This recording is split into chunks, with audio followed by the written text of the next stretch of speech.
ಹೊರ ರಾಜ್ಯದಲ್ಲಿ ಅಣ್ಣ ಎಕ್ಸ್ಪೀರಿಯೆನ್ಸ್ ಅಂದರೆ ಗುಡ್ಡು ಬ್ಯಾಡ್ ಅಂತೇನಿಲ್ಲ, ಎರಡೂ ಆಗಿದ್ದಾವೆ. ನಮ್ಮ ರಾಜ್ಯದಲ್ಲೂ ಕೂಡ ಬ್ಯಾಡ್ ಎಕ್ಸ್ಪೀರಿಯೆನ್ಸ್ ಇದ್ದಾವೆ.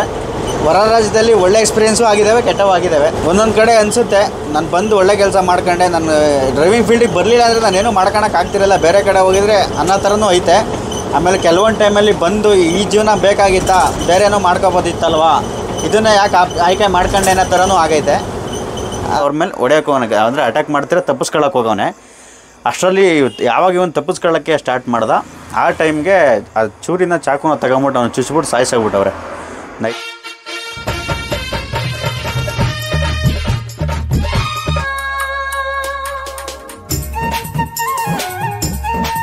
ಗಳಲ್ಲಿ ಇಷ್ಟು ಸೌಂಡ್ ಬರಲ್ಲ, ಸೈಲೆಂಟಾಗಿ ಕಾರೋದಾಗ ಹೋಗ್ತವೆ. ಇದು ಸ್ವಲ್ಪ ಮಾಡಲು BS4 ಆಗಿರೋದ್ರಿಂದ ಒಂದು ಸ್ವಲ್ಪ ಫ್ಯಾನಿಂದು ಮತ್ತು ಇಂಜಿನ್ ಸೌಂಡ್ ಎಲ್ಲ ಸ್ವಲ್ಪ ರ್ಯಾಶ್ ಬರುತ್ತೆ. ಈಗ ಬರ್ತಾರವೆಲ್ಲ ಸ್ಮೂತ್ ಇದ್ದಾವೆ. ಈಗ ಅಣ್ಣ ಘಾಟ್ ಸೆಕ್ಷನಲ್ಲಿ ಮತ್ತು ಹೈವೇಗಳ ಎಕ್ಸ್ಪೀರಿಯೆನ್ಸ್ ಹಂಗೆ ಅಂತ ಕೇಳ್ತಾ ಇದ್ದೀರಾ. ಈಗ ಹೈವೇಲಿ ಹೋಗ್ತಾ ಇದ್ದೀವಣ್ಣ, ಇದು ಬಂದ್ಬಿಟ್ಟು ಇದು ಯಾರು ಬೇಕಾದ್ರೂ ಓಡಿಸ್ಬೋದು. ಹೈವೇಲಿ ಏನಂತ ಏನು ರಿಸ್ಕ್ ಅನ್ಸಲ್ಲ, ಡ್ರೈವಿಂಗು ಟಫ್ ಅನ್ಸಲ್ಲ. ನಮಗೆ ಡ್ರೈವಿಂಗ್ ಬಂದು ಎಲ್ಲಿ ನಮಗೆ ಸ್ಕಿಲ್ಗಳು ಯೂಸ್ ಆಗ್ತವೆ ಅಂತ ಅಂದರೆ ಘಾಟ್ ಸೆಕ್ಷನ್ಗಳಲ್ಲಿ ಮತ್ತು ಚಿಕ್ಕ ಚಿಕ್ಕ ರೋಡ್ಗಳಲ್ಲಿ, ಮಣ್ಣು ರೋಡ್ಗಳಲ್ಲಿ. ಈ ಗಾಡಿಗಳಲ್ಲಿ ಹೆಂಗಿದ್ರೆ 16 ವೀಲ್ಗಳಿರೋದ್ರಿಂದವ ಘಾಟ್ ಸೆಕ್ಷನ್ಗಳಲ್ಲಿ ನಾವು ಟರ್ನಿಂಗ್ ರೇಡಿಯಸ್ ಅಷ್ಟೇ ನೋಡ್ಕೊಂಡು ಟರ್ನ್ ಮಾಡಬೇಕು. ಏಕಾಏಕಿ ನಾವು ಒಂದೇ ಸಲ ಟರ್ನ್ ನೋಡಿದ್ರೆ ಹಿಂದ್ಗಡೆ ಇದಾಗುತ್ತೆ, ಮತ್ತು ಜಾಸ್ತಿ ಮುಂದಕ್ಕೂ ಹೋಗಂಗಿಲ್ಲ ಗಾಡಿ. ಕೆಲವು ಘಾಟ್ ಸೆಕ್ಷನ್ಗಳಲ್ಲಿ ಏನಾಗುತ್ತೆ, ಸ್ವಲ್ಪ ಡೀಪ್ ಇರೋದ್ರಿಂದ ಮತ್ತೆ ರಿವರ್ಸ್ ಬರೋಲ್ಲ ಟರ್ನಿಂಗ್ ಮಾಡಬೇಕಾದ್ರೆ. ಘಾಟ್ ಸೆಕ್ಷನ್ಗಳು ನೋಡ್ಕೊಂಡು ಟರ್ನ್ ಮಾಡ್ಕೋಬೇಕು. ಮತ್ತು ಇಳಿಸ್ಬೇಕಾದ್ರೆ ಇಂಜಿನ್ ಬ್ರೇಕ್ ಅಂತ ಐತೆ ಅಣ್ಣ ಇದರಲ್ಲಿ. ಇದು ಇಂಜಿನ್ ಬ್ರೇಕ್ ಅಂತ ಹೇಳ್ತಾರೆ. ಇದು ಆನ್ ಮಾಡ್ಕೊಂಬಿಟ್ಟು ಸ್ವಲ್ಪ ಬ್ರೇಕ್ ಅಪ್ಲೈ ಮಾಡಿದ್ರೆ ಗಾಡಿ ಕಂಟ್ರೋಲ್ ಆಗುತ್ತೆ. ಇದು ಇಂಜಿನ್ ಬ್ರೇಕು. ಇದನ್ನು ಯೂಸ್ ಮಾಡ್ಕೊಂಬಿಟ್ಟು ನಾವು ಘಾಟ್ ಸೆಕ್ಷನಲ್ಲಿ ಗಾಡಿ ಓಡಿಸ್ಕೋಬೇಕಾಗುತ್ತೆ. ಒಂದೊಂದು ಗಾಡೀಲಿ ಒಂದೊಂದು ಥರ ಕೊಟ್ಟಿರ್ತಾರೆ, ಒಂದೊಂದು ಗಾಡೀಲಿ ಬಟನ್ ಕೊಟ್ಟಿರ್ತಾನೆ. ಈ ಗಾಡಿ ಬಂದ್ಬಿಟ್ಟು ಈ ಮಾಡಲಲ್ಲಿ ಈ ಥರ ಇದು ಇಷ್ಟು ಎಳೆಯೋದಷ್ಟೇ, ಇದೇ ಇಂಜಿನ್ ಬ್ರೇಕು. ಅದು ಬಿಟ್ಟರೆ ಅಣ್ಣ ಮಣ್ಣು ರೋಡ್ಗಳಲ್ಲಿ ಏನಂದರೆ ಈಗ ನಾರ್ಮಲಾಗಿ ಬೇಸಿಗೆ ಟೈಮಲ್ಲಿ ಏನೂ ಪ್ರಾಬ್ಲಮ್ ಬರೋಲ್ಲ. ಈ ಮಳೆ ಟೈಮಲ್ಲಿ ಸ್ವಲ್ಪ ನಮಗೆ ರಿಸ್ಕ್ ಆಗುತ್ತೆ. ಖಾಲಿ ಗಾಡಿ ಆದ್ರೂ ಕಷ್ಟನೇ, ಲೋಡ್ ಗಾಡಿ ಆದರೂ ಕಷ್ಟನೇ. ಖಾಲಿ ಗಾಡಿ ಆದರೆ ಗ್ರಿಪ್ ಸಿಗಲ್ಲ ಟೈರ್ಗೆ, ಟೈರು ರೋಲ್ ಆಗುತ್ತೆ, ಆವಾಗ ಗಾಡಿ ಮುಂದೆ ಬರೋಲ್ಲ ಅಥವಾ ಸೈಡ್ಗೆ ಎಳಿಯೋದು, ಈ ಥರ ಪ್ರಾಬ್ಲಮ್ ಆಗುತ್ತೆ. ಲೋಡ್ ಗಾಡಿ ಆದರೆ ಏನಾಗುತ್ತೆ, ಭೂಮಿ ನೆಂದಿರೋದ್ರಿಂದವ ಗಾಡಿ ಕುತ್ಕೊಳ್ಳೋದು, ಸಿಗಾಕೊಳ್ಳೋದು, ಆ ಥರ ಪ್ರಾಬ್ಲಮ್ಗಳು ಆಗ್ತವೆ. ಹಂಗಾಗ್ಬಿಟ್ಟು ಆದಷ್ಟು ಅವಾಯ್ಡ್ ಮಾಡ್ತೀವಿ ಆ ಥರ ರೋಡ್ಗಳು ಬಂದರೆ. ಚೆನ್ನಾಗಿರೋ ರೋಡಲ್ಲೇ ಹೋಗೋದು. ಅಕಸ್ಮಾತ್ ಮಿಸ್ಸಾಗಿ ಒಂದೊಂದು ಕಡೆ ಹೋಗ್ಬಿಟ್ಟಾಗ ಏನಾಗುತ್ತೆ, ಪ್ರಾಬ್ಲಮ್ ಆದಾಗ ಯಾವುದಾದ್ರೂ ಗಾಡಿ ಸಪೋರ್ಟ್ ತಗೊಂಡು ಎಳಿಸ್ಕೋಬೇಕಾಗುತ್ತೆ. ಕ್ರೇನು, JCB ಆ ಥರದವು, ಆ ಥರ ಪ್ರಾಬ್ಲಮ್ ಆಗುತ್ತೆ ಅಣ್ಣ. ಹೈವೇಲಿ ಅಂತ ಏನು ಪ್ರಾಬ್ಲಮ್ ಬರೋಲ್ಲ. ಹೈವೇಲಿ ನಾವು ಕಾರ್ ಓಡಿಸ್ದಂಗೆ ಓಡಿಸ್ಕೊಂಡು ಮಾಮೂಲಿ ಹೋಗ್ಬಿಡ್ಬೋದು. ಇದು ಗೇರ್ ಬಾಕ್ಸ್ ಬಂದ್ಬಿಟ್ಟಣ, ಇದರಲ್ಲಿ ಟೋಟಲ್ 10 ಗೇರ್ ಬರುತ್ತೆ. 10 ಗೇರ್ ಬರುತ್ತೆ. ಅದರಲ್ಲಿ ಒಂದು ರಿವರ್ಸ್ ಬರುತ್ತೆ, ಇನ್ನು 9 ಫಾರ್ವರ್ಡ್, ಅದರಲ್ಲಿ 8 ಫಾರ್ವರ್ಡ್ ಬರುತ್ತೆ.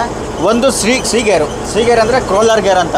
ಆ ಗೇರ್ ಬಂದ್ಬಿಟ್ಟು ಎಲ್ಲಿ ನಮ್ಗೆ ಯೂಸ್ ಆಗುತ್ತೆ ಅಂತ ಅಂದರೆ, ಈಗ ಜಾಸ್ತಿ ನಮಗೆ ಎಲ್ಲಾರ ಗಾಡಿ ಸಿಗಾಕಂತೂ ಫುಲ್ಲು ಅಪ್ಪು, ಜಾಸ್ತಿ ಅಪ್ಪಿದೆ ರ್ಯಾಂಪು, ಆ ಥರ ಸಿಚುವೇಷನ್ಗಳಿದ್ದಾಗ ಆ ಸಿ ಗೇರ್ ಹಾಕ್ಕೊಂಡಾಗ ನಮಗೆ ಗಾಡಿ ಅಂದರೆ ಸ್ಪೀಡ್ ಹೋಗಲ್ಲ, ಫುಲ್ಲು ನಿಧಾನಕ್ಕೆ ಫುಲ್ಲು ಟಾರ್ಕಿಯಾಗಿ ಹತ್ತುತ್ತೆ. ಅದನ್ನು ಹೊರ ರಾಜ್ಯದಲ್ಲಿ ಅಣ್ಣ ಎಕ್ಸ್ಪೀರಿಯೆನ್ಸ್ ಅಂದರೆ ಗುಡ್ಡು ಬ್ಯಾಡ್ ಅಂತೇನಿಲ್ಲ, ಎರಡೂ ಆಗಿದ್ದಾವೆ. ನಮ್ಮ ರಾಜ್ಯದಲ್ಲೂ ಕೂಡ ಬ್ಯಾಡ್ ಎಕ್ಸ್ಪೀರಿಯೆನ್ಸ್ ಇದ್ದಾವೆ. ಹೊರ ರಾಜ್ಯದಲ್ಲಿ ಒಳ್ಳೆ ಎಕ್ಸ್ಪೀರಿಯೆನ್ಸು ಆಗಿದ್ದಾವೆ, ಕೆಟ್ಟವು ಆಗಿದ್ದಾವೆ. ಅದು ಹೇಳೋಕ್ಕಾಗಲ್ಲ, ನಮ್ಮ ಟೈಮ್ ಹೆಂಗಿರುತ್ತೆ ಹಂಗೆ ಅಣ್ಣ. ಅದು ಈಗ ಒಳ್ಳೆ ಎಕ್ಸ್ಪೀರಿಯೆನ್ಸ್ ಅಂದರೆ ಮೊನ್ನೆ ನನಗೆ ಆಯಿತು, ಹೆಚ್ಚು ಕಮ್ಮಿ ಸೇಡಮ್ ಹತ್ರ. ಆ ರೋಡು ಲಾರಿಗಳು ಓಡಾಡೋ ಜಾಗನೇ. ಅವ್ರು ನೋಡಿದ್ರೆ ಗಾಡಿ ಓಡಾಡೋಂಗಿಲ್ಲ, ಹಂಗೆ ಹಿಂಗೆ ಅಂದ್ಬಿಟ್ಟು ನನ್ನ ಹತ್ರನೇ 2,000 ರೂಪಾಯಿ ದುಡ್ಡು ಇಸ್ಕೊಂಡ್ರು. ನೈಟು ಒಬ್ಬರೇ ಅಡ್ಡ, ಗಾಡಿನ ನಾನು ಒಬ್ಬನೇ ಇದ್ದೆ. ಬೈಕಲ್ಲಿ ಬಂದುಬಿಟ್ಟು ಸುಮಾರು ಒಂದು 7-8 ಜನ ಬಂದು ಅಡ್ಡ ಹಾಕ್ಬಿಟ್ಟು ನನ್ನ ಹತ್ರ ಒಂದು 2,000 ರೂಪಾಯಿ ದುಡ್ಡು ಕಿತ್ಕೊಂಡ್ರು. ಅಕಸ್ಮಾತ್ ನಾನು ದುಡ್ಡು ಕೊಟ್ಟಿಲ್ಲ ಅವತ್ತು ಅಂದಿದ್ರೆ ಏನಾದ್ರು ಹೆಚ್ಚು ಕಮ್ಮಿ ಮಾಡ್ಬಿಟ್ಟವರು. ಅದು ನಮ್ಮ ಸ್ಟೇಟಲ್ಲೇ, ಅದು ಗುಲ್ಬರ್ಗ ಡಿಸ್ಟಿಕ್ಕು ಸೇಡಮ್ ಹತ್ರ ಅಲ್ಲಾಗಿತ್ತು. ಇನ್ನು ಹೊರಗಡೆ ರಾಜ್ಯಗಳು ನಾನು ಇದುವರೆಗೂ ಹೋಗಿದ್ದೀನಿ. ಗುಜರಾತ್ ಹೋಗಿದ್ದೀನಿ, ಡೆಲ್ಲಿ ಹೋಗಿದ್ದೀನಿ. ಅದು ಬಿಟ್ಟರೆ ನಮ್ಮ ಸೌತಲ್ಲಿ ಕೇರಳ, ತಮಿಳ್ನಾಡು ಮತ್ತು ಆಂಧ್ರ, ತೆಲಂಗಾಣ, ಮಹಾರಾಷ್ಟ್ರ ಎಲ್ಲ ಕಡೆ ಓಡಾಡಿದ್ದೀನಿ. ಯಾವತ್ತೂ ನನಗೆ ಆ ಥರ ಬ್ಯಾಡ್ ಎಕ್ಸ್ಪೀರಿಯೆನ್ಸ್ ಯಾವತ್ತೂ ಆಗಿಲ್ಲ. ನಮ್ಮ ಸ್ಟೇಟಲ್ಲೇ ನನಗೆ ಆಗಿರೋದು. ಅಂದರೆ ನಮ್ಮ ಸ್ಟೇಟ್ ಬಗ್ಗೆ ನಾನು ಕೆಟ್ಟದಾಗ ಹೇಳ್ತಾ ಇಲ್ಲ, ನಮ್ಮ ಟೈಮ್ ಸರಿ ಇರೋಲ್ಲ, ಹಂಗಾಗಿ ಆಗಿರುತ್ತೆ. ಕಳ್ಳರು ಎಲ್ಲ ಕಡೆ ಇರ್ತಾರಣ್ಣ, ಅದೇನು ಮಾಡೋಕ್ಕಾಗಲ್ಲ. ನಮ್ಮ ಅದೃಷ್ಟ ಚೆನ್ನಾಗಿದೆ, ಸಿಗಲ್ಲ, ಸಿಕ್ತಾಗೆ ಏನು ಮಾಡೋಕ್ಕಾಗಲ್ಲ, ಈ ಥರ ಆಗ್ತವೆ. ಯೂಟ್ಯೂಬ್ ಅರ್ನಿಂಗ್ ಅಂದರೆ ಅಣ್ಣ ದೊಡ್ಡವ್ರು ಇದ್ದಾರೆ ಮಾಡೋರು, ನಾವೆಲ್ಲ ಇನ್ನೂ ಚಿಕ್ಕವರು.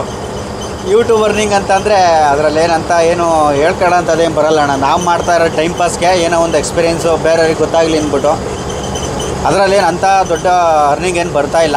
ಏನಂದರೆ ಬೆರಳೆಣಿಕೆ ಅಷ್ಟೇ ಅದರಲ್ಲಿ ಬರ್ತಾ ಇರೋದು. ಅದು ಏನು ಕಂಟಿನ್ಯೂಸ್ ತಿಂಗಳೂ ಬರೋಲ್ಲ. ನಾನು ಮಾಡೋ ವೀಡಿಯೋಗಳು ಪ್ರತಿ ತಿಂಗಳು ಕರೆಕ್ಟಾಗಿ ಹಾಕಲ್ಲ, ಯಾಕಂದರೆ ರೆಗ್ಯುಲರ್ ವೀಡಿಯೋ ಮಾಡೋರಿಗೆ ಬರುತ್ತೆ. ನಾವು ಸ್ವಲ್ಪ ವೀಡಿಯೋಗಳು ಕಡಿಮೆ ಮಾಡ್ತಾ ಇರೋದು, ಹಂಗಾಗಿ 2 ತಿಂಗಳಿಗೋ 3 ತಿಂಗಳಿಗೆ ಒಂದು ಟೈಮ್ ಪೇಮೆಂಟ್ ಆಗುತ್ತೆ. ಅದು $100 ಕಂಪ್ಲೀಟ್ ಆದಾಗ ಮಾತ್ರ ಪೇಮೆಂಟ್ ಆಗೋದು ಯೂಟ್ಯೂಬಲ್ಲಿ. ಅಂದರೆ ನಂದು $100 ಬಂದುಬಿಟ್ಟು 2 ತಿಂಗಳು ಅಥವಾ 3 ತಿಂಗಳಿಗೆ ಒಂದೊಂದು ಟೈಮು ಕಂಪ್ಲೀಟ್ ಆಗುತ್ತೆ.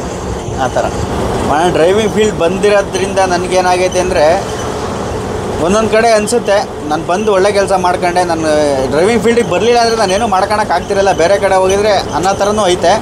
ಆಮೇಲೆ ಕೆಲವೊಂದು ಟೈಮಲ್ಲಿ ಬಂದು ಈ ಜೀವನ ಬೇಕಾಗಿತ್ತಾ, ಬೇರೆ ಏನೋ ಮಾಡ್ಕೊಬೋದಿತ್ತಲ್ವಾ, ಇದನ್ನೇ ಯಾಕೆ ಆಯ್ಕೆ ಮಾಡ್ಕೊಂಡೆ ಅನ್ನೋ ಥರನೂ ಆಗೈತೆ. ಅಂದರೆ ಖುಷಿ ಐತಣ್ಣ ನನಗೆ ಡ್ರೈವಿಂಗ್ ಬಂದಿರೋದ್ರಿಂದ. ನನಗೆ ಅಂದರೆ ಬೇಜಾರು ಅನ್ನೋದಕ್ಕಿಂತ ಜಾಸ್ತಿ ಬಂದ್ಬಿಟ್ಟು ಖುಷಿನೇ ಇರೋದು. ನನಗೆ ಸ್ಯಾಟಿಸ್ಫ್ಯಾಕ್ಷನ್ ಐತೆ ಇದಕ್ಕೆ ಬಂದಿರೋದ್ರಿಂದ. ಏನಂದರೆ ಈ ಡ್ರೈವಿಂಗ್ ಬಂದೆ ನಾನು ಹೆಚ್ಚು ಕಮ್ಮಿ ನಾನು ಸುಮಾರು 11 ವರ್ಷ ಆಯಿತು ಅಣ್ಣ. 11 ವರ್ಷದಿಂದನೂ ಡ್ರೈವಿಂಗಲ್ಲೇ ಇದ್ದೀನಿ. ಅಂದರೆ ನಾನು ಕಳ್ಕೊಂಡಿರೋದಕ್ಕಿಂತ ಜಾಸ್ತಿ ಮಾಡ್ಕೊಂಡಿದ್ದೀನಿ. ಮನೆ ಕಟ್ಕೊಂಡಿದ್ದೀನಿ, ಮನೆ ಗಾಡಿಗಳು ತಗೊಂಡಿದ್ದೀನಿ. ಅಂದರೆ ಸ್ವಂತ ಗಾಡಿ ಮಾಡ್ಕೊಂಡಿಲ್ಲ, ಯಾಕೆಂದರೆ ಸ್ವಂತ ಗಾಡಿ ಮಾಡ್ಕೊಂಡ್ರೆ ಸ್ವಲ್ಪ ಕಷ್ಟ ಆಯ್ತಣ್ಣ ನಡೆಸೋದು. ಮಾಡ್ಕೊಂಡ್ರೆ ಮಾಡ್ಕೋಬೋದು, ಸ್ವಲ್ಪ ಫ್ಯಾಮಿಲಿ ಎಲ್ಲ ಬಿಟ್ಬಿಟ್ಟು ಹೊರಗಡೆ ಹೋಗಿ ಮಾಡ್ಕೋಬೇಕು. ಸದ್ಯಕ್ಕೀಗ ನನಗೆ ಆ ಥರ ಸಿಚುವೇಶನ್ ಇಲ್ಲ. ಅಂದರೆ ಸ್ವಲ್ಪ ನೋಡೋಣ ಫ್ಯೂಚರಲ್ಲಿ, ಸದ್ಯಕ್ಕೇನು ಮಾಡೋಂಥದ್ದಿಲ್ಲ, ಆಮೇಲೆ ಮುಂದೆ ನೋಡೋಣ ಅಂದ್ಬಿಟ್ಟು. ನೈಟ್ ಜರ್ನಿಲಿ ಅಂದರೆ ಅಣ್ಣ, ನಾವು ಈಗ ರೋಡಲ್ಲಿ ಡೇ ಟೈಮಲ್ಲಿ ನಾವು ಜಾಸ್ತಿ ಕಿಲೋಮೀಟ್ರ್ ಓಡ್ಸೋಕ್ಕಾಗಲ್ಲ. ಮತ್ತು ಡೇ ಟೈಮಲ್ಲಿ ಸ್ವಲ್ಪ ಆದಷ್ಟು ನಮಗೆ ತೊಂದರೆಗಳು ಬರ್ತವೆ.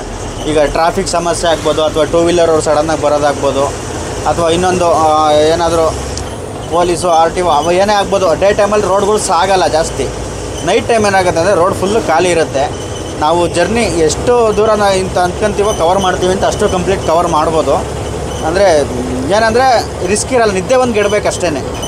ನಿದ್ದೆಗೆಡಬೇಕು ಅಂತಂದರೆ ಕೆಲವರು ನಿದ್ದೆಗೆಟ್ಟು ಓಡಿಸ್ಬಾರ್ದು ಹೇಳ್ತಾರೆ. ಅಂದರೆ ಇದು ಮಾಡಿದೆ ಅಂದ್ಬಿಟ್ಟು ನಿದ್ದೆಗೆಟ್ಟು ಓಡಿಸೋದು ರಿಸ್ಕ್ ಐತೆ. ನಿದ್ದೆ ಬಂದರೆ ಸೈಡ್ಗೆ ಹಾಕಿ ಮಲಿಕೋಬೇಕು. ಅದು ಹಂಗೂ ನಾವು ಕಂಟ್ರೋಲ್ ಮಾಡಿ ಓಡಿಸ್ತೀವಿ ಅಂದರೆ ಈಗ ಆಕ್ಸಿಡೆಂಟ್ ಆಗೋದು, ಅಪಘಾತಗಳಾಗೋದು ಆ ಥರ ಎಲ್ಲ ಆಗ್ಬಿಡ್ತವೆ. ನಾನು ನಿದ್ದೆ ಬಂದಾಗ ಏನು ಮಾಡ್ತೀನಿ ಅಂದರೆ ಅಣ್ಣ, ಅದು ನಾನು ಮುಖ ತೊಳ್ಕೊಳೋದಾಗ್ಬೋದು, ಅಥವಾ ನಿಲ್ಲಿಸ್ಬಿಟ್ಟು ಟೀ ಕುಡಿಯೋದಾಗ್ಬೋದು. ಈ ಥರ ಮಾಡ್ಕೊಂಡಾಗ ನಿದ್ದೆಗಳು ಹೊಂಟೋಗ್ತವೆ. ಅಂದರೆ ಜಾಸ್ತಿ ನಿದ್ದೆಗೆಟ್ಟು ಓಡಿಸಿದ್ರೂ ರಿಸ್ಕೇ ಐತೆ. ಆದರೆ ಏನು ಮಾಡೋಕ್ಕಲ್ಲ, ನಮ್ಮ ಈ ಲಾರಿಗಳು ಅಂತ ಬಂದಾಗ ನೈಟು ಜಾಸ್ತಿ ರೋಡ್ಗಳು ಜಾಸ್ತಿ ಸಾಗುತ್ತೆ, ಡೇ ಹೊತ್ತಲ್ಲಿ ಜಾಸ್ತಿ ಸಾಗಲ್ಲ. ಹಂಗಾಗಿ ನೈಟ್ ನಿದ್ದೆಗೆಡಲೇಬೇಕಾಗುತ್ತೆ. ಆದಷ್ಟು ಬೆಳಗ್ಗೆ ಟೈಮ್ ಸಿಕ್ಕಾಗ ನಿದ್ದೆ ಮಾಡ್ಕೊತೀವಿ.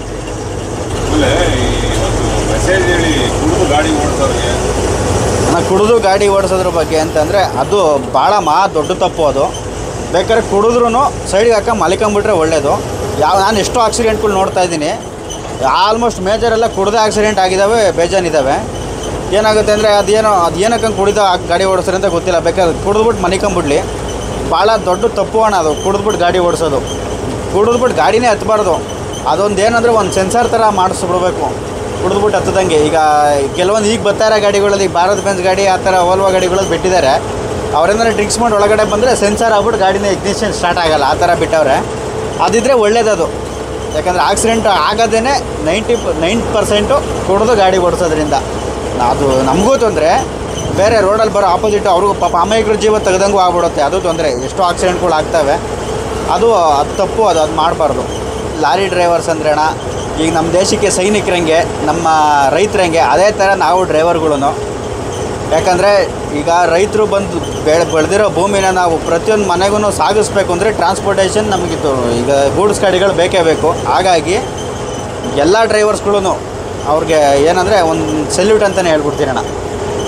ದೇಶದಲ್ಲಿ ಹೆಂಗೆ ಅವರು ಬಾರ್ಡ್ರಲ್ಲಿ ಕೂತ್ಕೊಂಡು ಅವರು ದೇಶ ಕಾಯ್ತಾರೆ, ನಾವಿಲ್ಲಿ ಒಳಗಡೆ ಪ್ರತಿಯೊಬ್ಬರಿಗೂ ಅನ್ನ ಒದಗಿಸೋದಾಗಿರುತ್ತೆ. ಆರನ್ ಬಂದ್ಬಿಟ್ಟು ಇದರಲ್ಲಿ ಅಣ್ಣ ವೆರೈಟಿ ಬೇರೆ ಬೇರೆ ಥರ ಐತೆ. ಇದು ಏರ್ ಆರನ್ನು, ಇದರಲ್ಲಿ ಮೋಡ್ಗಳು ಚೇಂಜ್ ಮಾಡ್ಕೋಬೋದು. ಅಂದರೆ ಸ್ವಲ್ಪ ಅದು ಸರಿ ಇಲ್ಲ, ಹಳೇದಾಯ್ತಲ್ಲ ಆರನ್ನು, ಹಂಗಾಗಿ ಹೊಸ ಆರನ್ನಲ್ಲಿ ಚೆನ್ನಾಗಿ ಬರುತ್ತೆ. ಆ್ಯಕ್ಚುಲಿ ಇದು ಸಿಟಿ ಒಳಗೆಲ್ಲ ಯೂಸ್ ಮಾಡೋಂಗಿಲ್ಲ ಆರನ್ನು. ಸಿಟಿ ಒಳಗೆ ಬಂದ್ಬಿಟ್ಟು ನಮ್ಮದು ಸಪ್ರೇಟ್ ಆರನ್ ಬೈತೆ. ಈಗ ಇದು ಈ ಆರನ್ ಮಾತ್ರ ಸಿಟಿ ಒಳಗಡೆ ಜನಗಳಿರೋ ಕಡೆ ಯೂಸ್ ಮಾಡಬೇಕಾಗಿರೋದು. ಈಗ ದೊಡ್ಡ ಆರನ್ನು ನಾವು ಈ ಆರನ್ ಫೇಸ್ ಮಾಡಿದ್ರೆ ಸ್ವಲ್ಪ ಫೈನ್ಗಳು ಬೀಳೋ ಚಾನ್ಸ್ ಇರುತ್ತೆ. ಏನು ಸರ್, ಬೆಳಗ್ಗೆಯಿಂದ ಕರ್ಕೊಂಡು ಹೋಗ್ತಾನೆ ಇದ್ದೀರಾ? ಬೆಳಗ್ಗೆಯಿಂದ ರಾತ್ರಿ ಆಯಿತು, ಒಂದು ಟೀನಾರ ಕೊಡ್ತೀವಿ ಸರ್ ನಮಗೆ. ಮುಂದೆ ಟೀ ಅಂಗಡಿ ಐತೆ, ಬನ್ನಿ ಟೀ ಕುಡ್ಕೊಂಬಿಟ್ಟು ಆರಾಮಾಗಿ ಮಾತಾಡ್ಕೊಂಡು ಹೋಗೋಣ. ಇಲ್ಲಿ ಎದುರುಗಡೆ ಐತೆ ಟೀ ಅಂಗಡಿ. ಮಧ್ಯರಾತ್ರಿಲಿ ಹೈವೇ ರಸ್ತೆಲಿ. ಓಕೆ, ಇವಾಗ ಟೀ ಏನೋ ಕುಡಿದ್ವಿ. ಹಾಂ, ಈಗ ಇನ್ನೇನಾದರೂ ನಿಮ್ಮ ಎಕ್ಸ್ಪೀರಿಯನ್ಸ್ ಶೇರ್ ಮಾಡೋದ್ರೆ ದಯವಿಟ್ಟು ನಮ್ಮ ವೀಕ್ಷಕರಿಗೋಸ್ಕರ ಶೇರ್ ಮಾಡ್ಬೋದಲ್ಲ. ಡ್ರೈವಿಂಗ್ ಎಕ್ಸ್ಪೀರಿಯೆನ್ಸ್ ಅಣ್ಣ, ಡ್ರೈವಿಂಗ್ ಎಕ್ಸ್ಪೀರಿಯೆನ್ಸಲ್ಲಿ ನೈಟ್ ಟೈಮಲ್ಲಿ ಅಣ್ಣ ಮೇಯ್ನು ಆಗೋದೇನೆಂದರೆ ನಿದ್ದೆ ಪ್ರಾಬ್ಲಮ್ಮು. ಏನಂದರೆ ಒಂದೊಂದು ಫುಲ್ ನೈಟೆಲ್ಲ ನಿದ್ದೆ ಇಡಬೇಕಾಗತ್ತೆ. ಒಂದೊಂದು ಟೈಮಲ್ಲಿ ಒಂದು ಸ್ವಲ್ಪ ಮಿಸ್ಸಾಗಿ ಯಾಮಾರೋದ್ರೂ ಕೂಡ ಆಕ್ಸಿಡೆಂಟ್ಗಳಾಗೋಂಥ ಚಾನ್ಸ್ ಇರುತ್ತೆ ನೈಟ್ ಟೈಮು.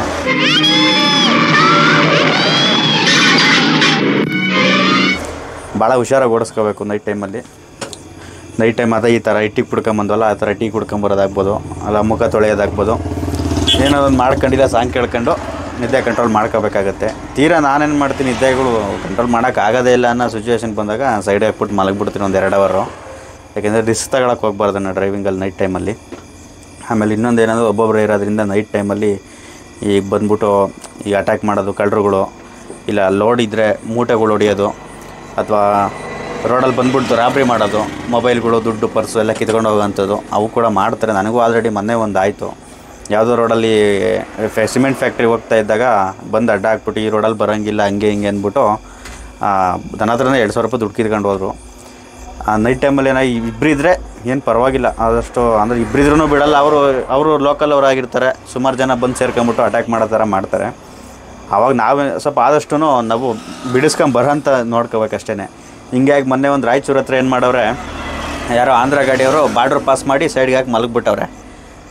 ಮಲಗಿದಾಗ ಏನಾಗೈತೆ, ಹೆಂಗೆ ಲಾಕ್ ಓಪನ್ ಮಾಡ್ಕೊಂಡ್ರು, ಓಪನ್ ಮಾಡಿಬಿಟ್ಟು ಯಾರೋ ಕಳ್ಳರು ಬಂದ್ಬಿಟ್ಟು ಒಂದಿಬ್ಬರು ಒಳಗಡೆ ಸೇರ್ಕೊಂಬಿಟ್ಟು ಒಬ್ಬ ಮಲಗಿದ್ನಲ್ಲ ಅವ್ನು ನನಗೆ ಹಿಡ್ಕೊಂಬಿಟ್ಟವ್ರೆ ಮಲಗಿರೋನ್ನ. ಆಮೇಲೆ ಇನ್ನೊಬ್ಬ ಬಂದ್ಬಿಟ್ಟು ಅವ್ನು ಜೋಬು ಎಲ್ಲ ಚೆಕ್ ಮಾಡಿ ದುಡ್ಡು ಗಿಡ್ಡು ಎಲ್ಲ ಬಾಡಿಗೆ ದುಡ್ಡು ಏನು ದುಡ್ಡು, ಪರ್ಸು, ಮೊಬೈಲ್ ಎಲ್ಲ ಏನಿತ್ತು ತಕ್ಕಂತ ಇದ್ದಂತೆ. ಇವನು ಅಷ್ಟರೊಳಗೆ ಹೆಚ್ಚಾಗ್ಬಿಟ್ಟು ಇವನು ಅವ್ರ ಮೇಲೆ ಹೊಡೆಯೋಕೆ ಹೋಗೋನೆ, ಅಂದರೆ ಅಟ್ಯಾಕ್ ಮಾಡ್ತಿರೋ ತಪ್ಪಿಸ್ಕೊಳಕ್ಕೆ ಹೋಗೋನೆ. ಅಷ್ಟರಲ್ಲಿ ಯಾವಾಗ ಇವನು ತಪ್ಪಿಸ್ಕೊಳ್ಳೋಕ್ಕೆ ಸ್ಟಾರ್ಟ್ ಮಾಡ್ದ, ಆ ಟೈಮ್ಗೆ ಆ ಚೂರಿನ ಚಾಕುನ ತಗೊಂಬಿಟ್ಟು ಅವ್ನು ಚುಚ್ಚಿಬಿಟ್ಟು ಸಾಯಿಸೋಗ್ಬಿಟ್ಟವ್ರೆ ನೈಟ್ ಟೈಮ್. ರಾಯಚೂರು ಹತ್ರ ಅದೇ ಹಿಂಗೆ ಹೆಚ್ಚು ಕಮ್ಮಿ ಹಿಂಗೆ ಆಗ್ಬಿಡ್ತವೆ ನೈಟ್ ಟೈಮಲ್ಲಿ. ಅದಕ್ಕೆ ಭಾಳ ಕೇರ್ಫುಲ್ಲಾಗಿ ಓಡಿಸ್ಕೋಬೇಕು. ಗೊತ್ತಿರೋ ರೂಟ್ಗಳಾದರೆ ಕಂಟಿನ್ಯೂ ಓಡಿಸ್ಕೋಬೋದಣ್ಣ ನೈಟ್ ಟೈಮು. ಗೊತ್ತಿಲ್ಲದಿರೋ ರೂಟ್ಗಳಾದರೆ ಕೇಳ್ಕೊಂಡು ವಿಚಾರಿಸ್ಕೊಂಡು ಹೋದರೆ ಒಳ್ಳೆಯದು ನೈಟ್ ಟೈಮಲ್ಲಿ. ಇದು ವಿಡಿಯೋ ಲ್ಯಾಕ್ಸ್ ಎಲ್ಲ ಮಾಡ್ತಿರಲ್ಲ? ಹೌದಣ್ಣ, ಯೂಟ್ಯೂಬಲ್ಲಿ ವ್ಲಾಗ್ಸ್ ನೋಡಿರ್ತೀನಿ ನಾನು. ಚೆನ್ನಾಗಿ ಮಾಡ್ತಿರ್ತೀರ ನೀವು. ಆ್ಯಕ್ಚುಲಿ ಹೆಂಗೆ ಅದು ಇನ್ಸ್ಪಿರೇಷನ್ ಏನದು? ಮತ್ತೆ ವ್ಲಾಗ್ಸ್ ಎಲ್ಲ ಮಾಡೋದಕ್ಕೆ ಎಷ್ಟು ಫ್ರೀ ಟೈಮ್ ಇರುತ್ತಾ ಅಂತ? ಫ್ರೀ ಟೈಮ್ ಅಂದರೆ ಫ್ರೀ ಸಿಗಲ್ಲ ಅಣ್ಣ. ಈಗ ನನಗೆ ಮಾಡಿದ್ರೆ ವೀಡಿಯೋ ಹಾಕ್ಬೋದು, ಬಟ್ ಟೈಮ್ ಸಿಗಲ್ಲ. ಒಬ್ಬನೇ ಇರೋದ್ರಿಂದ ಎಡಿಟಿಂಗ್ ಮಾಡೋದಕ್ಕೆ, ವೀಡಿಯೋ ಮಾಡ್ಕೊಳಕ್ಕೆ ಎಲ್ಲ ರಿಸ್ಕ್. ಒಂದೊಂದು ಟೈಮಲ್ಲಿ ಡ್ರೈವಿಂಗ್ ಮಾಡ್ತಾನೆ ವೀಡಿಯೋ ಮಾಡಬೇಕಾಗುತ್ತೆ, ಅದು ಕೂಡ ರಿಸ್ಕ್ ಆಗುತ್ತೆ. ನಾನು ಹೆಚ್ಚು ಕಮ್ಮಿ ಯೂಟ್ಯೂಬ್ ಸ್ಟಾರ್ಟ್ ಮಾಡಿದ್ದು 1 ವರ್ಷ ಆಯ್ತಣ್ಣ. ನನಗೆ ಪರವಾಗಿಲ್ಲ, ವ್ಯೂಸು ಐತಣ್ಣ, ನೋಡ್ತಾರೆ ಜನಗಳು. ಮುಂಚೆ ನನಗೆ ಸ್ಟಾರ್ಟಿಂಗಲ್ಲಿ 2019-20 ಮಾಡಬೇಕು ಅಂತ ಅಂದ್ಕೊಂಡಿದ್ದೆ. ಮೋಸ್ಟ್ಲಿ 18ರಲ್ಲಿ ಅನಿಸುತ್ತೆ, ಅವಾಗಿನ್ನೂ ಯಾರೂ ಮಾಡಿರಲಿಲ್ಲ ಕನ್ನಡದಲ್ಲಿ. ಆ ಟೈಮಲ್ಲಿ ಮಾಡಬೇಕು ಅಂತ ನೋಡ್ತಾಯಿದ್ದೆ.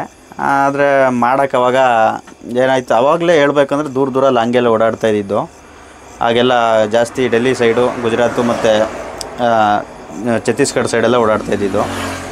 ಆವಾಗ ಮಾಡೋದಕ್ಕೆ ಆಗ್ತಿರ್ಲಿಲ್ಲ, ಅಂದರೆ ಐಡಿಯಾಗೂ ಇರಲಿಲ್ಲ ಎಡಿಟಿಂಗ್ ಮಾಡೋದು ಅವೆಲ್ಲ ಸ್ವಲ್ಪ. ಆಮೇಲೆ ಕನ್ನಡದಲ್ಲೇ ಫಸ್ಟು ಒಬ್ಬರು ಏರ್ ಟ್ರಕ್ಲಾಗ್ ಅಂತ ಮಾಡ್ತಾರೆ, ಅವರು ಯೂಟ್ಯೂಬಲ್ಲಿ ಸ್ಟಾರ್ಟ್ ಮಾಡಿದ್ದು. ಅವ್ರದ್ದು ಸುಮಾರು ಆಗಿದೆ. ಅವರು ಈಗ ಅವ್ರದ್ದೇ ಫಸ್ಟ್ ಹೇಳ್ಬೇಕಂದ್ರೆ. ಆಮೇಲೆ ಅವ್ರ ವಿಡಿಯೋಗಳು ನೋಡ್ತಾ ಅಜಯ್ ರೆಡ್ಡಿ ಅವರು. ಆಮೇಲೆ ಅವ್ರದ್ದು ವಿಡಿಯೋಗಳನ್ನ ನೋಡ್ಕೊಂಡು ಆಮೇಲೆ ನಾನು 1 ವರ್ಷದಿಂದ ಸ್ಟಾರ್ಟ್ ಮಾಡಿದೆ, ನೋಡೋಣ ಮಾಡೇ ಬಿಡೋಣ ಅಂದ್ಬಿಟ್ಟು. ಪರವಾಗಿಲ್ಲ, 120K ಸಬ್ಸ್ಕ್ರೈಬರ್ ಇದ್ದಾರೆ ಇವಾಗ. ವಿಡಿಯೋ ರೀಚ್ ಆಗುತ್ತೆ ಅಣ್ಣ, ಪರವಾಗಿಲ್ಲ. ಅಂದರೆ ಅದರಲ್ಲಿ 1 ಮಿಲಿಯನ್ ಮೇಲೆ ಓಡೈತೆ. ಘಾಟ್ ಸೆಕ್ಷನಲ್ಲಿ ಬೇರೆದೊಂದು ಗಾಡಿ ಅದು ಜಸ್ಟ್ ಮಿಸ್ಸು, ಆಕ್ಸಿಡೆಂಟ್ ಆಗಬೇಕಾಗಿ, ಅಂದರೆ ಗಾಡಿ ಘಾಟಿಂದ ಬಿದ್ದೋಗ್ಬೇಕಾಗಿತ್ತು ಬೆಟ್ಟದ ಮೇಲಿಂದ. ಅದು ಜಸ್ಟ್ ಮಿಸ್ಸಲ್ಲಿ ಅವ್ರ ಅದೃಷ್ಟ ಅಂತ ಹೇಳ್ಬೋದು. ಕಲ್ಲು ಕೊಟ್ಟು ಏನೇನೋ ಮಾಡಿದರು. ಮುಂದಕ್ಕೆ ಬರಬೇಡಿ,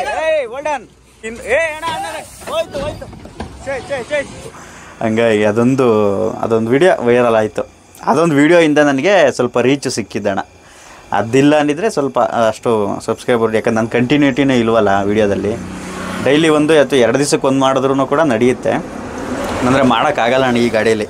ಇಬ್ಬರು ಇರಬೇಕು, ಇಬ್ಬರಿದ್ರೆ ಬೇಕಾದ್ರೆ ಆರಾಮಾಗಿ ಮಾಡ್ಕೊಂಡು ಹೋಗ್ಬೋದು. ಒಬ್ಬರೇ ಇದ್ಕೊಂಡು ನಾವು ಎಲ್ಲದನ್ನು ಮಾಡೋಕ್ಕಾಗಲ್ಲ. ಆಮೇಲೆ ರೂಟ್ಗಳು ಇನ್ನೊಂದೇನೆಂದರೆ ನಾವು ಬರೀ ಒಂದೇ ರೂಟ್ ಜಾಸ್ತಿ ಓಡಾಡೋದಲ್ಲ, ಫಿಕ್ಸ್ ರೂಟ್ಗಳು. ಅದು ಪದೇ ಅದನ್ನು ತೋರ್ಸೋಕ್ಕಾಗಲ್ಲ. ಹೊಸ ರೂಟ್ಗಳೇನಾದರೂ ಹೋದರೆ ಮಾಡ್ತೀನಿ, ಇಲ್ಲಾಂದರೆ ಆದಷ್ಟು ಏನಂದರೆ ಮಾಮೂಲಿ ಇದ್ರೆ ಇದು ಬ್ಯುಸಿ ಆಗ್ಬಿಟ್ಟಿರ್ತೀನಲ್ಲ, ನಿದ್ದೆ, ಗಾಡಿ ಓಡಿಸೋದು, ಲೋಡಿಂಗು, ಹಂಗಾಗ್ಬಿಟ್ಟು ಕಡಿಮೆನೇ ಸ್ವಲ್ಪ. ಏನಂದ್ರೆ ಅಣ್ಣ, ಈಗ ಲೋಡಿಂಗು ಟ್ರಾನ್ಸ್ಪೋರ್ಟವರು ಗೊತ್ತಿರೋ ಲೋಡ್ಗಳು ಹೊಡೆದಾಗ ನಮಗೆ ಏನೂ ಪ್ರಾಬ್ಲಮ್ ಆಗೋಲ್ಲ. ಗೊತ್ತಿಲ್ಲದಿರೋ ಲೋಡ್ಗಳು ಕೆಲವೊಂದಕ್ಕೆ ಹೋಗ್ಬಿಡ್ತೀವಿ. ಅದರಲ್ಲಿ ಟ್ರಾನ್ಸ್ಪೋರ್ಟವರು ಅರ್ಧ ಮೋಸ ಮಾಡೋವಂಥವ್ರು ಇರ್ತಾರೆ. ಏನು ಮಾಡ್ತಾರೆ ಅಂತಂದರೆ, ಈ ಬಾಡಿಗೆ ಕಳಿಸ್ತಾರೆ, ಅಲ್ಲೋದಾಗ ಅರ್ಜೆಂಟ್ ಬನ್ನಿ ಅಂತ ಹೇಳ್ತಾರೆ. ಅಲ್ಲೋದಾಗ ಲೋಡ್ಗಳಾಗೋದೇ ಲೇಟ್ ಆಗುತ್ತೆ, ಮೆಟೀರಿಯಲ್ ರೆಡಿ ಇರೋಲ್ಲ, ಅಥವಾ ಲೇಬರ್ ಇಲ್ಲ ಏನೋ ಒಂದು ಸಮಸ್ಯೆ ಹೇಳ್ಬಿಟ್ಟು ಗಾಡಿಗಳು ಆಲ್ಟ್ ಮಾಡಿಸ್ತಾರೆ, ಆಲ್ಟಿಂಗ್ ಚಾರ್ಜ್ಗಳು ಕೊಡೋಲ್ಲ. ಆಮೇಲೆ ಅಲ್ಲೇನಾದರೂ ಪ್ರಾಬ್ಲಮ್ಗಳಾದ್ರೂ ಅವ್ರು ಬಂದು ಎದುರುಗಡೆ ಬಂದು ಸಾಲ್ವ್ ಮಾಡ್ಕೊಡೋದಾಗಲಿ ಏನೂ ಮಾಡಲ್ಲ. ಅನ್ಲೋಡು ಅಷ್ಟೇ, ಕೆಲವೊಂದು ಟೈಮ್ ಅರ್ಜೆಂಟ್ ಬರ್ರಿ ಅಂತ ಹೇಳ್ತಾರೆ. ಅನ್ಲೋಡ್ ಪಾಯಿಂಟ್ಗೆ ಹೋದ್ಮೇಲೆ ರೆಸ್ಪಾನ್ಸೇ ಮಾಡಲ್ಲ. ಅಕಸ್ಮಾತ್ ನಾವು ಸ್ವಲ್ಪ ಲೇಟಾಗಿ ಹೊತ್ತು ಹಂಗೆ ಹಿಂಗೆ ಅಂತಂದರೆ ಅದು ನಮ್ಮ ಮೇಲೆ ಎತ್ತಾಕ್ತಾರೆ. ಇವತ್ತು ನೀವು ಲೇಟಾಗಿ 1 ಗಂಟೆ ಲೇಟಾಗಿ ಬಂದಿದ್ದೀವಿ, ಆವಾಗಲೇ ಬಂದಿದ್ರೆ ಆಗೋಗ್ತಾ ಇತ್ತು, ಹಂಗಾಗಿ ನಾನು ಈಗ ಮಾಡಲ್ಲ, ಇವತ್ತು ನಾಳೆ ಮಾಡ್ತೀನಿ, ಆಲ್ಟಾಗು ಹಂಗೆ ಹಿಂಗೆ ಅಂತ. ಅಷ್ಟಕ್ಕೆ ಆಲ್ಟ್ ಮಾಡಿಸ್ತಾರ? ಅವು ಮಾಡಿಸ್ಕೊಡ್ತಾರಣ್ಣ, ಕೆಲವ್ರು ಹಂಗಿರ್ತಾರೆ. ಯಾಕಂದರೆ ಈ ಲಾರಿಗಳು ಜಾಸ್ತಿ ಇದ್ದಾವೆ, ಲಾರಿಗಳ್ದು ಡಿಮ್ಯಾಂಡ್ ಇಲ್ಲ. ಅವ್ರಿಗೇನು ಈಗ ಫೋನ್ ಮಾಡಿದ್ರೆ ಎಷ್ಟು ಲಾರಿ ಬೇಕು ಸಿಗ್ತವೆ. ಅಂಥವ್ರು ಏನು ಮಾಡ್ತಾರೆ, ಅವ್ರಿಗೇನು ಅವಶ್ಯಕತೆ ಇಲ್ಲ. ಹಂಗಾಗಿ ಲಾರಿ ಡ್ರೈವರ್ಗಳಿಗೆ ಮೇನ್ ಅಂದರೆ ಒಳ್ಳೆ ಮರ್ಯಾದೆಗಳು ಕೊಡಲ್ಲ, ಚೀಪಾಗಿ ನೋಡ್ತಾರೆ ಒಂಥರ. ಅದೇ ಅವರಿಗೆ ಲಾರಿಗಳು ಕಮ್ಮಿ ಇತ್ತು, ಡಿಮ್ಯಾಂಡ್ ಜಾಸ್ತಿ ಇದ್ದಾಗ, ಅಂದರೆ ಒಂದು 10 ವರ್ಷ ಹಿಂದೆ ಅಂದ್ಕೊಂತೀನಿ, 10-15 ವರ್ಷದ ಹಿಂದೆ ಆ ಟೈಮಲ್ಲಿ ಲಾರಿ ಡ್ರೈವರ್ಗೆ ಒಳ್ಳೆ ಮರ್ಯಾದೆ ಇತ್ತು. ಅವಾಗ ಏನು ಮಾಡೋರು ಅಂದರೆ, ಲಾರಿ ಡ್ರೈವರ್ದು ಸಿಕ್ಕಾಪಟ್ಟೆ ಒಳ್ಳೆ ಮರ್ಯಾದೆ ಕೊಡ್ತಾಯಿದ್ದು, ಮನೆ ಕರ್ಕೊಂಡೋಗಿ ಊಟ ಮಾಡಿಸೋಷ್ಟು ಮರ್ಯಾದೆ ಕೊಡೋರು. ಇವಾಗ ಹಂಗಲ್ಲ. ಈಗ ಸೆಕ್ಯೂರಿಟಿನೇ ಮಾತಾಡ್ಸೋಕ್ಕಾಗಲ್ಲ. ಯಾವ್ದಾದ್ರು ಒಂದು ಕಂಪ್ನಿಗೆ ಹೋಗಿರ್ತೀವಿ ಅನ್ಲೋಡ್ ಮಾಡೋಕ್ಕೆ ಅಂದರೆ, ಆ ಸೆಕ್ಯೂರಿಟಿನ ಕೇಳಿದ್ರೆ ಸಾಕು, ಸೈಡಲ್ಲಿ ನಿಂತ್ಕೊಂಡಿರೋ ಕರಿತೀನಿ, ಆಮೇಲೆ ಒಳಗಡೆಗೆ ಹೋದರೆ ಒಳಗಡೆಗೆ ಬರೋಂಗಿಲ್ಲ, ಎಂಟ್ರಿ ಇಲ್ಲ, ಆಚೆನೇ ಇರು. ಆಮೇಲೆ ಒಂದೊಂದು ಟೈಮಲ್ಲಿ ಇನ್ನೊಂದು ಏನಂದರೆ ಪ್ರಾಬ್ಲಮ್ ಆಗ್ಬಿಡುತ್ತೆ, ಒಂದು ಕಂಪ್ನಿಲಿ ಆಚೆ ಕಡೆನೇ ಆಲ್ಟ್ ಮಾಡಿಸಿರ್ತಾರೆ, ಅಲ್ಲಿ ಟಾಯ್ಲೆಟ್ಗಳು ವಾಶ್ರೂಮ್ಗಳು ಏನೂ ಸಿಗೋಲ್ಲ. ಅಂಥ ಟೈಮಲ್ಲಿ ರಿಸ್ಕ್ ಆಗುತ್ತೆ. ಅಲ್ಲಿ ಈಗ ಸಿಟಿ ಕಡೆ ಹೋಗಿರ್ತೀವಿ, ಇಂಡಸ್ಟ್ರಿಯಲ್ ಏರಿಯಾ ಅಂಥ ಕಡೆ ವಾಶ್ರೂಮ್ಗಳು ಇರೋಲ್ಲ, ಸೆಕ್ಯೂರಿಟಿಗಳು ಒಳಗಡೆಗೆ ಬಿಡೋಲ್ಲ. ಗಾಡಿ ಒಳಗಡೆಗೆ ಬಿಟ್ಟಾಗ ಮಾತ್ರ ನೀನು ಹೋಗು, ಇಲ್ಲಾಂದರೆ ಬಿಡೋಲ್ಲ. ಎಷ್ಟೋ ಟೈಮ್ಗಳು ಆ ಥರನೂ ಎಲ್ಲ ಪ್ರಾಬ್ಲಮ್ಗಳು ಫೇಸ್ ಮಾಡಿರೋದೈತೆ. ಆಮೇಲೆ ರೋಡ್ಗಳು ಅಷ್ಟೇ, ಆಲ್ಮೋಸ್ಟ್ ನಾವೇನು ಮಾಡ್ತೀವಿ ವಾಶ್ರೂಮ್ಗೆ ಅದಕ್ಕೆಲ್ಲ ಅಂದರೆ ಪೆಟ್ರೋಲ್ ಬಂಕ್ಗಳು ಇಲ್ಲ ಡಾಬಾಗಳು ಆ ಥರ ಸೇಫೆಟ್ ಜಾಗಗಳು ನೋಡ್ಕೊಂಬಿಟ್ಟು ಆಲ್ಟಾಗಿ ಬೆಳಗ್ಗೆ ಫ್ರೆಶ್ ಅಪ್ ಆಗ್ಬಿಟ್ಟು ಹೋಗೋದು.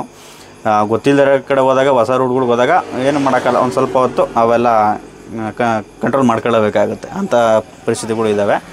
ಆಮೇಲೆ ಊಟನೂ ಅಷ್ಟೇ, ಊಟ ತಿಂಡಿನೂ ಸಿಗದೇ ಇದ್ದಾಗ ಅವು ಕೂಡ ಊಟ ತಿಂಡಿ ಹಸ್ಕೊಂಡೇ ನೈಟು ಎಷ್ಟೋ ಟೈಮಲ್ಲಿ ಗಾಡಿ ಓಡಿಸಿದ್ದೀನಿ ನಾನು, ನೈಟ್ ಹೊತ್ತಲ್ಲಿ. ಆ ಥರ ಎಲ್ಲ ರೋಡಲ್ಲಿ ಪ್ರಾಬ್ಲಮ್ಗಳು ಬರ್ತಾವಣ. ಆಮೇಲೆ ಸ್ನಾನಗಳಿರಲ್ಲ ಕರೆಕ್ಟಾಗಿ. ಈಗ ಬಟ್ಟೆಗಳು ಏನಾಗುತ್ತೆ, ಒಂದೊಂದು ಟೈಮು 15 ದಿವಸ ಆದರೂ ಸ್ನಾನ ಮಾಡೋಕ್ಕಾಗಲ್ಲ, ನೀರುಗಳು ಸಿಗಲ್ಲ. ಆಮೇಲೆ ಕೊಳೆ ಬಟ್ಟೆನ ಹಗ್ಗ ಟಾರ್ಪಲ್ ಹಾಕಿರ್ತೀವಿ, ಅಥವಾ ಪಂಚರ್ ಆದರೆ ಟೈರ್ ಬಿಚ್ಚಿರ್ತೀವಿ, ಅಡಿಗೆ ಹೋಗ್ಬಿಟ್ಟು ಮಣ್ಣು ಎಲ್ಲ ಫುಲ್ಲು ಗ್ರೀಸು ಎಲ್ಲ ಆಗಿಬಿಟ್ಟಿರುತ್ತೆ. ನೀರು ಸಿಗಲ್ವಲ್ಲ, ಏನೂ ಮಾಡೋಕ್ಕಲ್ಲ. ನಮ್ಮ ಜಾಗಗಳಿಗೆ ಸ್ನಾನ ಮಾಡೋ ಜಾಗ ಸಿಗೋವರೆಗೂ ಅದೇ ಥರನೇ ಇರಬೇಕಾಗತ್ತೆ. ಏನಂದರೆ ಅದೇ ದುಡಿಮೆ ಮಾಡಬೇಕಂದ್ರೆ ಅವಕ್ಕೆಲ್ಲವ ತಲೆ ಕೆಡಿಸ್ಕೊಳಕ್ಕೆ ಹೋಗ್ಬಾರ್ದು. ಬಿಡು, ನಾನು ದುಡಿತಾ ಇದ್ದೀನಿ ಇಂದಂಗೆ ಅವೆಲ್ಲ ಮಾಡ್ಕೊಂಡು ಹೋಗ್ಬೇಕಷ್ಟೇ. ಈಗ ಒಂದು ಏನು ಮಾಡಿ ಕಳ್ತನಗಳು ಹೆಂಗೆ ಅಂತಂದರೆ, ಈಗ ನೈಟು ನಿದ್ದೆಗೆಟ್ಬಿಟ್ಟು ಗಾಡಿ ಓಡಿಸಿರ್ತೀವಿ, ಒಂದು ಕಡೆ ಎಲ್ಲೋ ಒಂದು ಕಡೆ ನಿದ್ದೆ ಬಂದುಬಿಟ್ಟು ಸೈಡಿಗೆ ಹಾಕ್ಬಿಡ್ತೀವಿ, ಒಂದು ಕಡೆ ಮಲಗಿಬಿಟ್ಟಿರ್ತೀವಿ. ಆ ಟೈಮಲ್ಲಿ ಮಲಗಿದ್ದು ಏನು ಸ್ಟಾರ್ಟಿಂಗ್ ಮಲಗಿರ್ತೀವಿ 1 ಗಂಟೆ 2 ಗಂಟೆ, ಆ ಟೈಮಲ್ಲಿ ಎಚ್ಚರ ಆಗೋಲ್ಲ, ಸ್ವಲ್ಪ ಕಷ್ಟನೇ. ಯಾಕೆಂದರೆ ನಿದ್ದೆ ಹೆವಿ ಇರುತ್ತಲ್ವ, ಆವಾಗ ಎಚ್ಚರ ಆಗೋಲ್ಲ. ಅಂಥ ಟೈಮಲ್ಲಿ ಏನು ಮಾಡಿಬಿಡ್ತಾರೆ, ಅಲ್ಲಿ ರೆಗ್ಯುಲರ್ ಇರ್ತಾರೆ ಅಂಥ ರೋಡ್ಗಳಲ್ಲಿ ಕಳ್ಳರುಗಳು. ಕನ್ನಡದ ಮಾತು ಚೆನ್ನ, ಕನ್ನಡದ ನೆಲ ಚೆನ್ನ, ಕನ್ನಡಿಗರ ಮನಸ್ಸು ಚಿನ್ನ.